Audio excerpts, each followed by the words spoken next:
really leads into my final question. Is this waiver really about fighting COVID, or is there another agenda here, either among progressives domestically or among developing countries at the WTO? Chris, I'll let you talk about that. Okay, and Tom Lee, you should feel free to jump in here. I I already mentioned this. I think for a lot of the countries involved, this is really about trying to take advantage of a crisis to get something for themselves, as far as to boost their own industries in the biopharmaceutical space.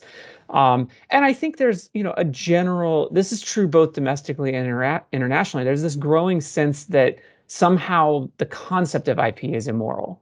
That the idea that knowledge could be sort of controlled for financial gain is immoral. And that's not like a totally unreasonable, like at first blush sort of thought, but it does create problems and incentive for developing new innovation. So I think that's part of it. I think largely for the Biden administration, like I mentioned at the beginning, this is about appealing to a domestic political audience that really doesn't like pharmaceutical companies, even as pharmaceutical companies are sort of crucial right now to responding to the pandemic. Without these pharma companies, we wouldn't have COVID vaccines. So we would either be continuing to social distance and wear masks forever, or we would be dying more. So, Well, Tom, did you have any thoughts?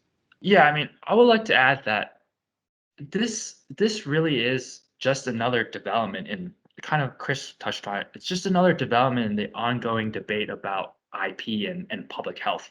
We saw during the HIV/AIDS epidemic something very similar, where there were many calls to waive IP protections for HIV medications. So it's definitely something like that.